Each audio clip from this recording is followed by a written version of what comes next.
bought souvenirs mostly. Computer game. Well, we bought a cookbook. We went to Paula Deen's store. When you find something really great, you try to grab that. I don't know. If I see something right off the bat, I'm gonna get it. You know what I mean? If I like it, and even though I might not need it, I'd probably still get it. Everyone's in debt. I mean, not everyone, 100% of the population, but everyone meaning young people are in debt, older people in debt. I have a whole range of clientele. Some are in their 20s, some are in their 90s. Some are individuals, some are families. And one thing is for sure, and that is across the board, every demographic, Americans are in debt to some extent.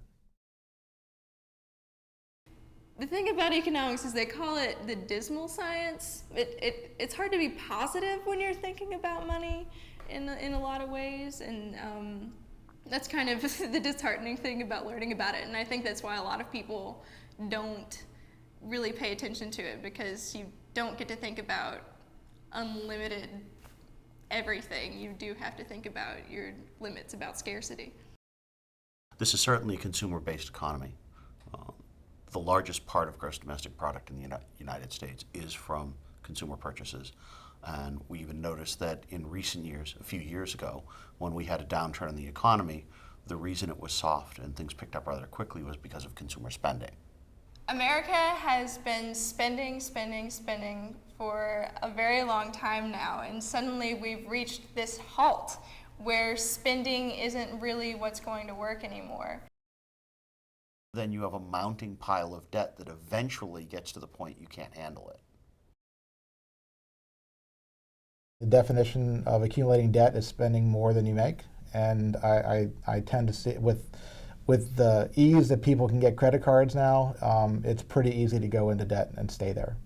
So unfortunately, I think there are a lot of people, that probably the majority of Americans, that are spending more than they earn.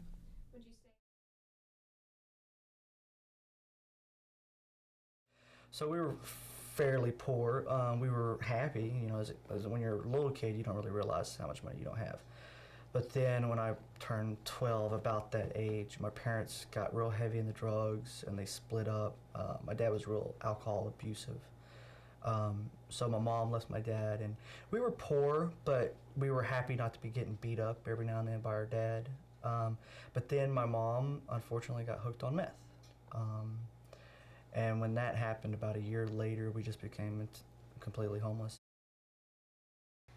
When we first got together, and we both became full-time employed, and we first started to generate income, there was a bliss that came with that experience, and there was an extreme compulsion to buy everything, to live at a standard way above our means, and to experience a life that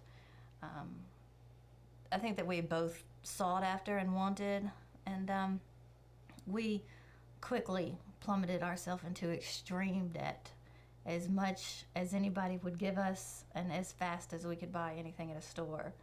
We would buy it, and we would, you know, have nothing to show for it in a few months. You know, we live in a society where instant gratification is important to a lot of people. There's always something that one can buy. There's easy ways to finance it. Until recently, some of those ways were easier than they used to be. And for the most part, a lot of people want things now, and they'd rather not wait to get it. Every time I went into a store, I'd feel like I had to buy this item. Like I had to walk out of the store with a piece of gum, at least, whatever it was. So I actually got really compulsive, where anytime I went to the store, if I didn't have anything, then I was kind of upset. I don't know, could you explain it better?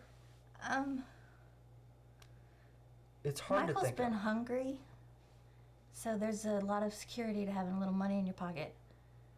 And there's a bigger fear than I could ever imagine. And so sometimes you just need to feel like you can when you spend so long with nothing. It used to be decades ago that most people, particularly people at low and middle income levels, would save money for a big purchase. So buying a washing machine, buying a dryer, buying some very valuable and very convenient household item would be the result of maybe several years of saving money and then a big celebration when you make the purchase. On the other hand, now we tend to buy things before we pay for them, especially large items, and then we pay off the debts.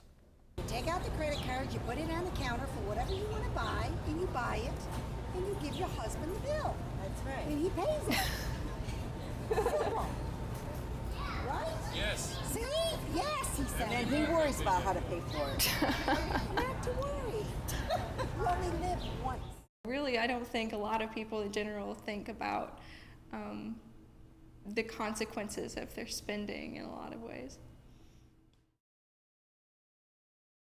I think on a big picture, the 50,000-foot view, I would say right now it's the uncertainty with the presidential election coming up.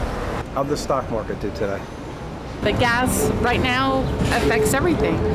Yeah, the price of oil, all that stuff, yeah. No, I wouldn't say it's any one particular company's fault or a bank's fault or a credit card's fault. It's our own choices that we make, trying to figure out whether or not we're making the wise choice and spending less than we earn. Debt doesn't show up on your doorstep. You agree to borrow money. And I think what people need to realize is that they should focus on what they can truly afford to pay back and not borrow money they can't afford to pay back. There's a difference between what we want and what we can afford, and we have to recognize the limitations in our spending power. For those who are already have already gone over the line and gotten trapped in it, I'm not sure what advice you could give them individually. I think a lot of people could really benefit if they took a piece of paper and a pencil and really tried to track their expenses over the course of a week or a month. They might be surprised what their money goes, especially if things are tight. I keep all the bills here together just so that I know where everything's at. And I can cross-reference, like last year we spent this much, and so if I need to make a change. Every single week we get $70. We get $10 a day. That's food, diapers, anything that we need is, we have $10. And we don't borrow from the other days because we found that that's bad. Most of the time we can survive on $10. It's usually only if something comes up. But we can do it. Do you think money buys you happiness? Yeah. I think money buys me happiness. It can certainly buy a lot of things that can buy you happiness. It can put people into the poorhouse if they think they're happy. Some people who don't have money are some of the happiest people in the world. So it's a means to buy things, and it's some of those things that can translate into happiness. But I don't believe money can buy happiness. Sorry. People, when you're on campus, like the girls that walk around with Dolce & Gabbana sunglasses and the big Gucci bags or whatever, you can tell that their mommy and daddy pay for an awful lot. And I think it's probably going to hit them pretty hard once they get their entry-level job and it's only $30,000 a year and they can't afford those Manolo Blahnik shoes anymore. It's going to be kind of a crunch for them. So I kind of worry about people like that.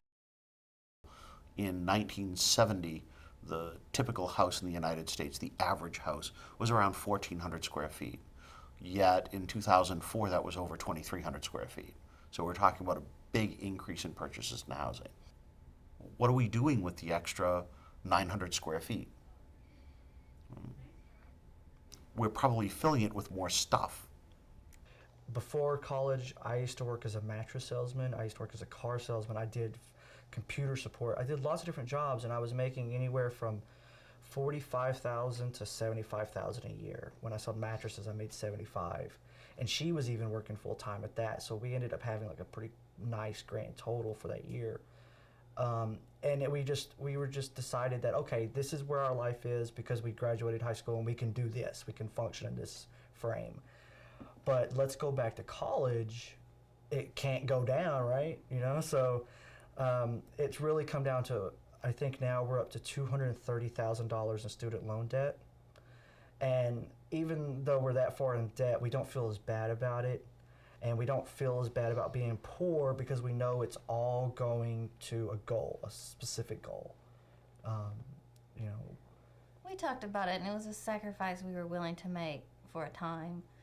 I think not easy, but there's hope that this is not a life that we're stuck in. This is a life that we've chosen to get to a different end. We both plateaued in our careers, and we weren't unhappy financially, but we were unhappy personally. So we made it all a change. So there's hope and there's optimism, and it's something we enjoy. So it makes it easier than if we were stuck in this poverty with no way out and no end in sight. That work you want to do again? That was good. Wade. Die.